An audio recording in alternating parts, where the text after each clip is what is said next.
तो ये है इस गांव का गुरुद्वारा। देखिए अति सुंदर गुरुद्वारा, और गुरुद्वारे के साथ साथ ये लगता है दादा खेड़ा। आपको दादा खेड़ा बता दें, दादा खेड़ा उसे बोलते हैं जो गांव में सबसे पहले व्यक्ति आया और उसने ये गांव बसाया, उसको खेड़ा बोलते हैं। तो ये इस गांव का विद्यालय शहीद कुलदीप कुमार राजकीय माध्यमिक विद्यालय खेड़ी बुल्लावाड़ी। सभी दोस्तों को टोरादून की तरफ से नमस्कार। दोस्तों मैं हूं ऋषिपाल। आज हम पहुंचे हैं गांव बुल्लाखेड़ी में। ये तहसील अरेवा में आती है और डिस्ट्रिक्ट जींद का बहुत ही ऐतिहासिक गांव है, और इस गांव जैसी विशेषता पूरे भारत में आपको कहीं नहीं मिल सकती। इस गांव की में क्या विशेषता है, इस गांव में कोई हुक्का बीड़ी नहीं पीता। आपको मैं हुक्के की बात बताऊं, हुक्का हमारे समाज में नहीं होता था। हुक्का जो है वो मुसलमान ले आए थे, और ये देश महर्षि दयानंद का, कृष्ण जी का और गुरु गोविंद सिंह का देश है। ये बहुत ही अच्छा देश है और इस देश को मैं नमन करता हूं। और दूसरी बात, इस गांव को भी नमन करता हूं जो इस बुराई का विरोध करते हैं। हमारे साथ कुछ बुजुर्ग जुड़े हैं और कुछ साथी जुड़े हैं। इनसे जानेंगे कितने दिन से नहीं पीते, क्यों नहीं पीते, और इस गांव की और क्या क्या विशेषता है। आइए मेरे साथ। जी ये अंकल जी है बक्सा सिंह। अंकल जी ये गांव कितना पुराना है, कैसा साल? ये जी 200 साल पुराना है। 10वीं पीढ़ी चल रही है गांव में। कठियाना से आया ना। 10वीं पीढ़ी चल रही है। और कहाँ से आया था ये? कठियाना से। केठाने से आया था। और ये एक ही गोत का गांव है। एक ही गोत का, शहर गोत का। शहर गोत का है। तो अंकल जी इसमें हुक्का बीड़ी का इतना विरोध क्यों नहीं पीते, क्या कारण है इसका? ये पींदे नहीं जी। जो हमारा बुजुर्ग था ना, हाँ, वो अपने भाई साहब का कत्थ का राजा वो था। अच्छा। उसके पास रह गया था। वो अच्छा। सरदार जी थे। अच्छा जी। उसके अंदर अंदर बीड़ियों का बिल्कुल कोई हाथ नहीं लगाना। 10 पीढ़ी होगी। 10 पीड़ा तो दूर था, हाथ कोई नहीं पीता। हाथ नहीं लगाना जी। पीड़ा दूर की बात है। अच्छा जी। छूंदा भी नहीं जी। अच्छा मान ले बाई दिवे कोई मेहमान आ गया और वो बीड़ी पीता, तो उसके लिए क्या कर, गांव से बाहर पिएगा वो? नहीं जी, पियो तो गाँव में ही गा। हाँ। लेकिन दुकान में यहाँ नहीं मिलेगा। अपने ले रहेगा तो पी लेगा, नहीं मिलेगा। अपनी साथ ले रहा होगा तो पी लेगा, नहीं तो यहाँ नहीं मिलेगा। नहीं मिलेगा। इसका भी है हुक्का बीड़ी के अलावा और कोई नियम हो? वो तो कोई। आप दशहरे पर बोल रहे थे, दशहरे पर कैसा प्रोग्राम? दशहरे पर जी बड़े धूमधाम से मनाओ दशहरा नहीं जी। मतलब देसी घी का, मतलब 20 लाख का पुन लगा हुए हैं। बड़ी दूर दूर से आसपास गाँव के लोग आए हैं, वो भोजन भी करे हैं जी। मैं भी बस जब को लेकर भी चले जाऊँ हैं शाम में। देखिए भाई, आपको विशेष बता दें, दशहरे पर इस गांव में विशेष प्रोग्राम होता है, और ये काफी पैसा लगाते हैं, और हर साल होता है। 10 पीढ़ी से चल रहे हैं। 10 पीढ़ी से, पीढ़ी दर पीढ़ी जो इनका बुजुर्गों का नियम है वही नियम ये चला रहे हैं। गाँव में बहुत विशेष आदमी हुआ है चालपू का। अंकल जी कौन था वो आदमी? वो सरदार गुरदत्त सिंह था जी। सरदार गुर्जर सिंह का था। गुरदत्त सिंह। और वो महाराजा पटियाले का वजीर था। हाँ जी। आपके क्या लगते थे, वो तीसरी पीढ़ी में थे आप? नहीं जी, और वो तो ना 10वीं नहीं, 6ठी पीढ़ी में थे मेरे। 6ठी पीढ़ी में थे। अब तो 10वीं चल रही है। अब चल रही है 10वीं। और इस गांव की ये भी विशेषता है, और वो भाइयों से बैठे हैं, उनसे भी जानेंगे और क्या विशेषता है इस गांव की। जुड़े रहिए मेरे साथ। गाँव में तो एक विशेषता ये है कि सारे बुजुर्ग पहले सिख थे। अच्छा। अब नए लड़के हैं जो, वो बहुत से पंजाब में टकसाल से पढ़ के ग्रंथी बन गए हैं। अच्छा। और दूर दूर तक प्रचार हो गया। मतलब वो वहाँ गुरुद्वारे में बैठे हैं और गुरु महाराज सिक्खी का मतलब प्रचार कर रहे हैं।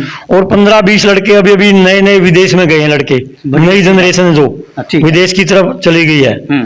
तो मतलब सारा भाईचारा की एकता है। सब भाई इकट्ठे मिलके, कोई बात हो, बाहर की हो अंदर की हो, मिलके ही करते हैं। मिलके ही उसका समाधान करते हैं। और एक इस गांव का लड़का शहीद हुआ है। अच्छा। सरदार कुलदीप सिंह। हाँ, उसके नाम पे स्कूल सामने नहीं, सामने स्टेडियम छोड़ गया है। नहीं, स्कूल पे भी लिखा है। हाँ, स्कूल पे भी है। स्कूल पे भी नाम लिखा, हमने पढ़ा अभी लिखा है। ऐसे इकट्ठे, चाहे गोली चल रही हो, चाहे गोली चल रही हो, लेकिन इकट्ठे पीते हैं, इकट्ठे खाते हैं, इकट्ठे पीते हैं। पेशी पर अगला बंदे समझाना पड़े जो देखिए भाई ने बताया, चाहे पेशी पर जाना पड़ो, हमें कोर्ट जाना पड़े, लेकिन खाना इकट्ठे खाते। जब खाना इकट्ठा खाते हैं तो खाना एक ऐसी चीज है जो बड़े बड़े दिल को पंगड़ा देता है और एकता का प्रतीक बनता है। धन्यवाद। हाँ जी। भाई साहब क्या काम करते हो आप? मैं ठेकेदारी का काम भी करता हूँ, खेती भी करता हूँ जी। ठेकेदारी का भी काम करते हो, खेती भी करते हो? हाँ जी। आपने बीड़ी से नफरत इतनी क्यों है? अभी सारा देश पीता बीड़ी। तो नहीं, पहले कुछ बुजुर्ग नहीं पीते थे तो हम भी नफरत करते हैं, जब वो नफरत मतलब करते थे। बुजुर्गों की परंपरा आप हाँ जी, जिंदा हाँ जी। रखना चाहते हाँ जी, हो हाँ जी, कहते जी हम। और आने वाली पीढ़ी को क्या शिक्षा दोगे? बस यही देंगे, जो हमारी परंपरा चल रही है हाँ, वही पुगाए। उसको जीवित रखे, हाँ जी, हाँ जी, इस बुराई के हाथ नहीं लगाओ। नहीं लगाएंगे जी। देखिए भाई साहब, आर्य समाज के भजनी महर्षि दानंद ने इतना प्रचार कराया कि हुक्का बीड़ी के हाथ ना लगाओ। जो चीज मौत के दरवाजे तक ले जाए वो, या बता दूं आपको, अच्छी नहीं हो सकती। तो इससे बच के रहना चाहिए। और नौजवानों को भी, भाइयों को मैं यही शिक्षा दूंगा, यही विशेष मैं कहूंगा, इस बुराई के कभी लोला न लगी हो। भाई साहब, महाभारत की भी कोई ऐतिहासिक चीज है यहाँ पर? बस उसी टाइम का वो तालाब ही बता रहे हैं वह, जो तालाब है ये पांडुआ तालाब। पांडु जब पांडु पंड्यारा रामराज से आई, यहाँ रुके, नाइट किया, फिर आगे कुरुक्षेत्र के लिए युद्ध करने के लिए चल पड़े। तो उसकी मान्यता, उसको सारा गांव पूजता है, मतलब उस तालाब को। हाँ, तालाब को, मतलब उसमें कोई अगर वो कोई आदमी उसको नुकसान पहुंचाता है तो वो तालाब उसको नुकसान कर देता है। और वैसे उस गांव एक विशेष बात हो रहा है, पहले बुजुर्ग दारू निकालते थे, शराब, उस तालाब में जब पुलिस आती थी, पुलिस को तालाब नहीं दिखा था, पुलिस आगे निकल जाती थी। तो चाहे दिन में काटो, तालाब रात को नहीं दिखा? नहीं दिखे था उनको। शराब, वो शराब भी काट दे, दारू निकलती रहे थी और पुलिस आगे चली जावे थी।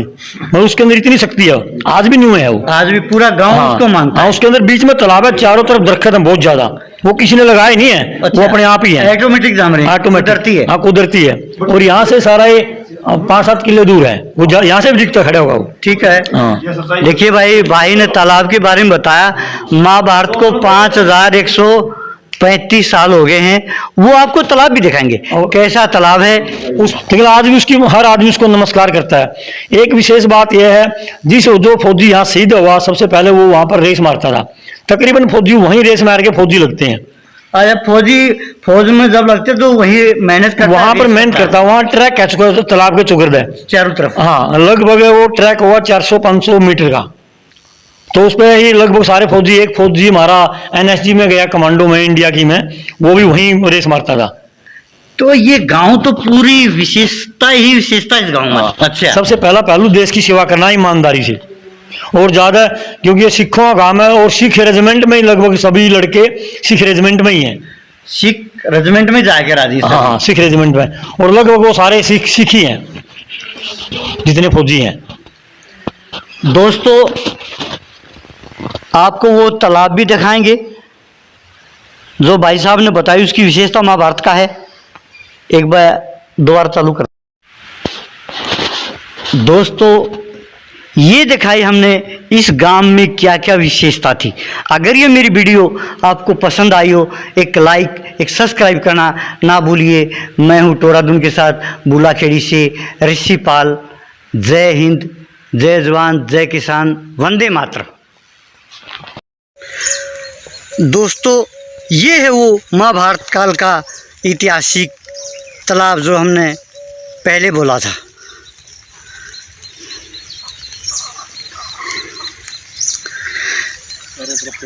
देखिए, इसमें जो पुराने पेड़ थे वो कट गए हैं, कुछ गिर गए हैं, और अब टाइम के अनुसार सब कुछ बदल जाता है, क्योंकि लंबी बात होगी। दोस्तों, ये है, फिर कहता हूँ, ऐतिहासिक तालाब।